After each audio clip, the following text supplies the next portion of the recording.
Also press this bell icon.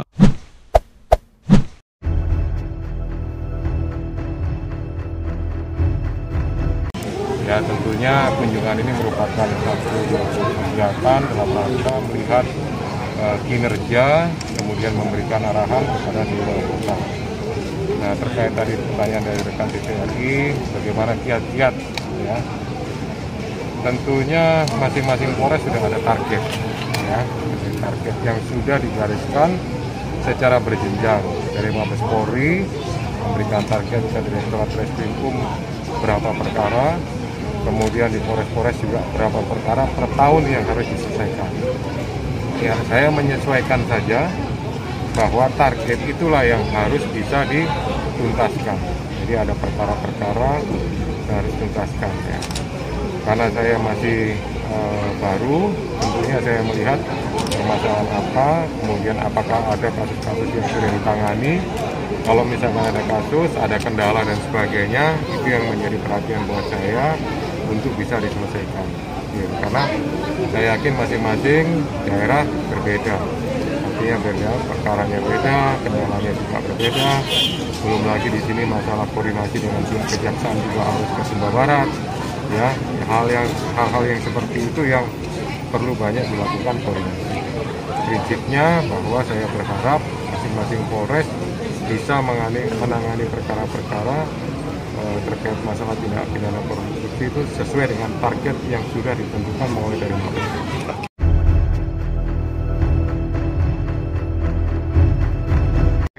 Di Kabupaten BPS, dan beliau dalam proses Pikon itu, beliau memberikan arahan itu dan menegaskan kepada seluruh bupati yang ada di wilayah Provinsi NTT untuk melakukan segala sumber daya, melakukan upaya dengan effort yang luar biasa agar angka persentase stunting yang masih tinggi, ya, masih tinggi itu tentu berbeda. Masing-masing kabupaten ada yang 24, ada yang mungkin sudah 20% dan sebagainya gitu. Tapi beliau mengeneralisasi bahwa harapannya stunting itu bisa menjadi makin tahun makin turun. Targetnya di 2024 itu kalau nggak salah maksimal hanya 14% saja, ya, secara keseluruhan.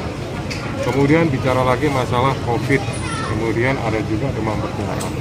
Ya, ini semuanya adalah situasi yang perlu ditangani secara serius, kemudian secara multidon. Nah, saya juga belum melihat bagaimana penanganan yang sudah dilakukan oleh pemerintah daerah.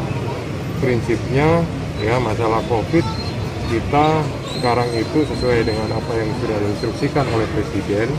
Ada dua hal yang perlu harus dilakukan. Yang pertama adalah percepatan vaksinasi. Ya, kemudian masalah itu sudah dilakukan, salah satunya Kapolres sudah banyak melakukan kegiatan gerai-gerai presisi untuk vaksinasi. Mulai vaksinasi yang untuk umum, kemudian Merdeka Anak, termasuk untuk lansia. Vaksin 1, 2, dan 3, ya, semuanya sudah dilakukan. Kemudian kalau masalah demam berdarah dan sebagainya, tentu Polres tidak terlibat secara langsung, ya, tapi harapan saya Kapolres bisa melakukan kerjasama dengan pemerintah daerah, ya, di situ ada dinas kesehatan, upaya-upaya apa saja, cara-cara apa saja yang dilakukan.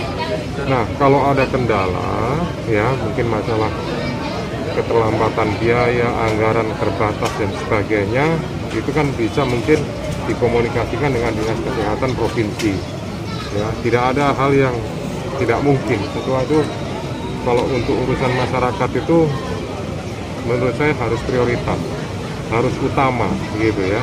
Karena itu merupakan bentuk pelayanan pemerintah kepada masyarakat.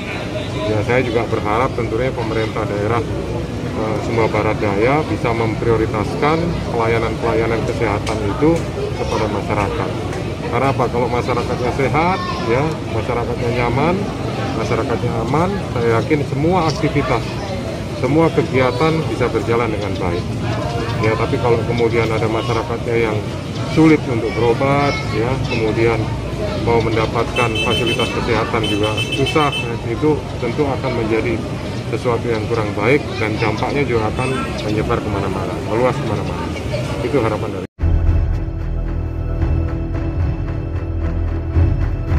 sulit sekarang ini, ya. artinya ada beberapa masalah distribusi anggaran yang diprioritaskan, kemudian ada yang ditunda, ada yang mungkin direfocusing dan sebagainya gitu ya. Kami dari Polda berusaha terus mengajukan kepada Mabes Polri untuk bisa diprioritaskan ya, karena dengan kendala bahwa bangunan Polres ini masih menggunakan pinjaman kantor koperasi yang kemudian notabene kami harus komunikasi terus dengan pihak pemerintah daerah, itu salah satu yang membuat mungkin mempengaruhi kinerja juga ya. Tapi kami juga menyadari bahwa dengan keterbatasan anggaran tadi mungkin Mabes Polri juga banyak melakukan